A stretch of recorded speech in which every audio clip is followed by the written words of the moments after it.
Hey guys, LunarSpawn27 here, and welcome to another edition of Jojo Part 4, Anime Manga Comparison. Today I'll be covering episode 3 of Diamond Is Unbreakable, so once again, spoiler alert if you haven't read the manga up to where the latest episode ended, or watched the episode itself. Episode 3 covers chapters 273 and 274 from volume 29, and chapters 275 and the first half of 276 from volume 30. So first things first, let's talk about the final chapter of Angelo. In the manga, he was interrogated by Jotaro on how he became a stand user. We then get the flashback on the night he obtained a stand, threatens a kid's life in exchange for Josuke to get him out of the rock, insults his hair in the process, pissing Josuke off, and then he becomes an even uglier form of the Angelo Stone. And it's still a good place for lovers to go on dates. Yeah, 3 episodes in, and I'm now feeling that Morio is a really weird town. By the way, how Angelo got Aqua Necklace? Called it! Anyway, how the anime adapted the final chapter in the Angelo arc went differently. The episode begins during the aftermath of Angelo's fate, with Jotaro gathering info about the bow and arrow, and a photo featuring Enya having the bow and arrow sent from the Speedwagon Foundation. What happened to Angelo was actually shown in a flashback sequence, with the first minute of the flashback recapping Angelo's defeat. This wasn't something I was expecting the episode to do, but it was handled very well. In the episode, he wasn't interrogated by Jotaro. In fact, he was willing to tell them. Well, either way, it was still a ruse for Angelo to use his stand to threaten a kid's life, which he can still use even though he's embedded inside the rock. His story, though, was told in another flashback within the flashback, showing the night he became a stand user thanks to the man in the high school uniform, revealed to be Nijimura, using the bow and arrow. Now, this was another really well done flashback with how ominous Nijimura looks hidden in the shadows, kind of giving off some Dio vibes before his big reveal in Stardust Crusaders. Not to mention the use of the shadows, colors, and sound effects. There was a sound effect used on the bow and arrow, which David's production used the same sound effect for it from the Hamon, or whenever Joseph summons Hermit Purple. Anyway, Angelo with the arrow stabbed through the mouth was slightly censored compared to the manga, but it looks way more painful and disturbing in the anime, especially with Angelo staying still for a moment with blank eyes looking like he was dead, then coming to with his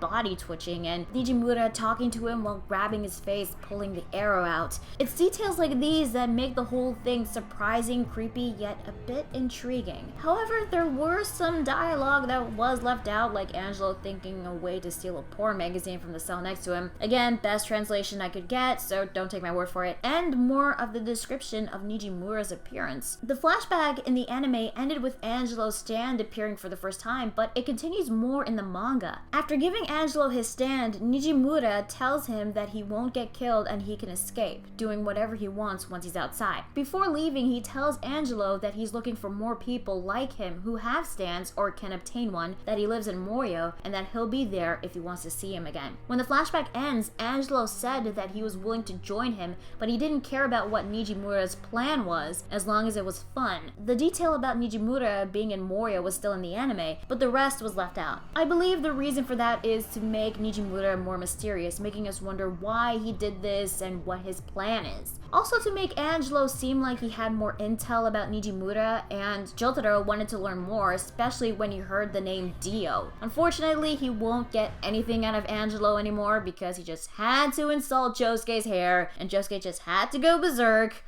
Well, at least it looked cool. Now, despite leaving that out from the manga, I did appreciate the additional dialogue on Jotaro telling Josuke about Dio and adding the question on how Dio suddenly acquired his stand in 1987. It just made Josuke more aware of what happened in the past, and it was a good callback to part 3. Another thing to point out from the manga is Josuke's stand card at the end of the chapter. The info was the same from Josuke's info title page, but there was a tidbit of new info about Crazy Diamond. Apparently the stand was named by Jotaro, not Josuke. I'm not sure if it's true or not, but I hope it is because it kind of reminds me of how Jotaro's stand, Star Platinum, was named by Avdol. So overall, the anime adaptation of the final chapter of the Angelo arc was really well done. There were additions that I wasn't expecting, but I did appreciate. The changes were actually not bad, but I kind of wish that the entire flashback of Angelo and Nijimura was animated, because it revealed more on what Nijimura is currently doing. But I understand that it had to be kept in the dark to make Nijimura more mysterious serious. Well, that's my only major gripe on that scene, but aside from that, it was really good. Next is the beginning of the Nijimura brothers arc. It starts off differently in the episode with Koichi doing research on the 81 missing people, 45 being children, in Morio, and Josuke seeing him so that they can walk home from school. In the manga, it starts off with Koichi's narration mentioning the missing people, and then jumps straight to him and Josuke walking past the Angelo stone. Yo, Angelo! Now, pieces of dialogue from Koichi's narration were left out, but it was understandable because the most important information that the viewers need to know was the missing reports, which is surprisingly high and makes me wonder if this has something to do with Nijimura. While the beginnings were different, they still both showcased Koichi's curiosity, and as a supporting character, you can tell that he's gonna get dragged into all this. But here's a fun little fact. Koichi in his narration in the manga mentions Morio's specialty, which is miso-flavored beef tongue. This was actually referenced in the previous two episodes. Episode 1 with a cab driver, and episode 2 with a commercial before Josuke turned off the TV. Now let's fast forward to soon-to-be best bro number 4's debut, Okuyasu Nijimura.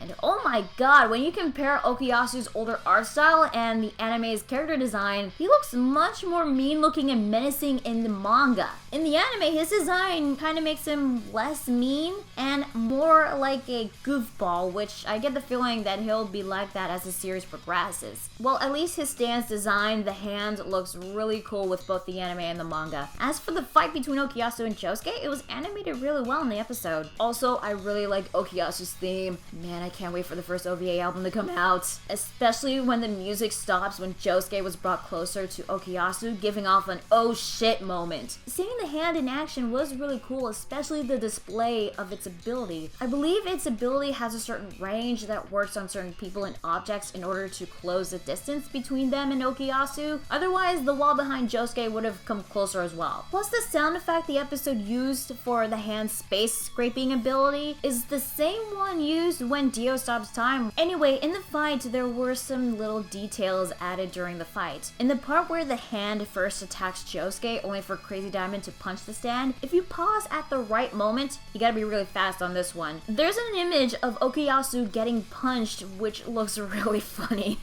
There's also another little detail where the hand's ability was used on the door sign. In the scene where Josuke was examining the sign, there's another sign on the right wall which is the same as the door sign, but the door sign was missing a kanji. It's a nice little detail added for the viewers to figure out what the right hand's power is. The fight was also extended in the episode the moment Okuyasu uses the hand to bring Josuke closer, having Okuyasu punch Josuke and repeating the same process over and over again. This was also something I appreciated because Okuyasu gets to put up more of a fight and Josuke gets more of a hard time against him. Not to mention that Okuyasu was doing the fighting as well, which we haven't seen a stand user do that since Dio, I believe. Now, in the manga, the fight was shorter because the hand brings Josuke closer, Josuke calling him stupid, the flower pots hit Okuyasu, and done. That's it. Oh, and one of them hits him in the balls in the episode. And even though the fight was over, there was still another detail added in the episode which you have to look really closely at a particular spot. During the scene where Josuke was about to strangle Okuyasu, which is pretty messed up, but that's okay because they're gonna be best bros soon.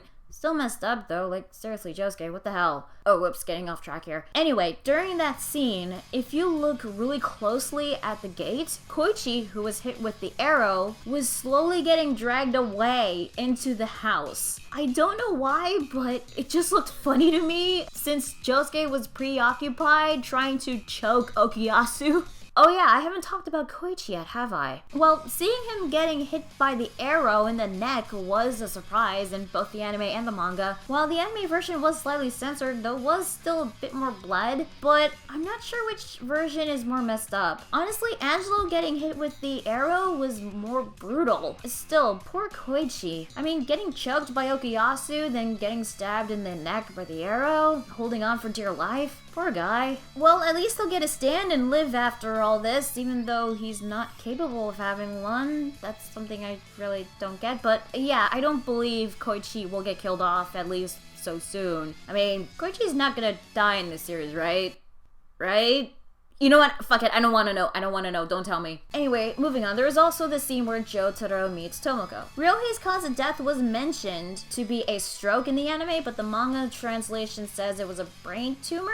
Again, best translation I could find, but I think I'll stick with the anime version on that one. Makes a bit more sense to me. Anyway, this scene was placed differently in both versions. In the manga, this occurred after Josuke's fight with Okuyasu, while in the anime, this takes place the moment Josuke and Koichi meet Okuyasu before the fight happened. There was also some extended dialogue when Jotaro was talking about the bow and arrow, which was continued after Josuke enters the house confronting the other Nijimura brother. Speaking of the arrow, I'm not sure if there's going to be any new info about it, but I was told that the creation of the arrow is more delved into in part 5, which is a shame because I really want to know more about this thing. But what bugged me about this is that in the Stars Crusaders anime, the scene where Dio was talking to Vanilla Ice, there was the bow and arrow inside his room. According to the anime and the manga, the bow and arrow disappeared after Enya died, and it wasn't shown in the manga until part 4. I guess you can call it a continuity error, but I don't know. Anyway, there was another little detail when Jotaro was driving. In the manga, when he turned a corner heading to that arch, that corner was the same wall next to Okuyasu's house. Jotaro, having no idea, just passed Josuke after he finished his fight with Okuyasu. In the anime, however, instead of driving next to the house, he drives away from the house during the time Josuke and Koichi were confronted by Okuyasu. There was this warping-like transition used during that scene that zooms away from Jotaro's car, showing the arch and then transitioning again to Josuke. I didn't notice this at first, but rewatching that scene a few times was when I noticed it. Now, the episode ends with Josuke inside the house confronting the other Nijimura, which happens in the first half of chapter 276, so I can't read any further. However, in the manga, there was a little card that reveals a bit about him. He's Keicho Nijimura, 18 years old, and his stand's name is Bad Company. Now, learning characters and stands names isn't really a spoiler to me, so I'm okay with learning names. The name of his stand, though, sounds really cool, and I'm looking forward to seeing what kind of stand this Bad Company really is. By the way, this might be minor nitpicking on my part, but in both the anime and the manga, Keicho's eyes were glowing red when he was inside the house in the shadows.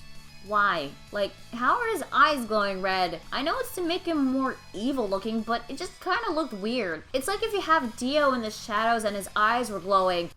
Okay, that doesn't count because that was in the OVAs and he's a vampire, so there's a reason why his eyes can glow, while Keicho's just a regular human stand user. Anyway, moving on. I don't usually talk much on the character designs, but I really like the unique high school outfits from the Nijimura brothers. One of the things I like about Jojo is the character designs. There are some very interesting and cool looking ones, and there can be ones that look, a bit strange depending on your taste. I mean, seriously, there's this guy in part 5 who has holes all over his outfit. Like, why? I don't get it, but hey, whatever. But even if some of the character designs look strange, you can at least admit that they're unique. Anyway, that was basically it from the episode, and looking at the chapter titles, we still have about 7.5 chapters to go from the Nijimura Brothers arc. With the amount of chapters being adapted in each episode, I wonder if this arc really is going to consist of 3 episodes. Well, I don't know if it's possible, but I guess it depends on the amount of content in each chapter. So, once again, this episode was another good adaptation to the manga, and I'm really looking forward to episode 4, seeing Bad Company, and hopefully learning what Keicho's true intentions are despite coming off as an evil minor antagonist. If there's anything I missed, anything you want to discuss or point out, feel free to do so in the comment section below. And if you like what you've seen so far, be sure to like and subscribe. Anyway, I hope you enjoy this anime manga comparison to episode 3 of Diamond Is Unbreakable. As always, I'm LearnSpound27, and I'll see you all back again on JoJo Friday.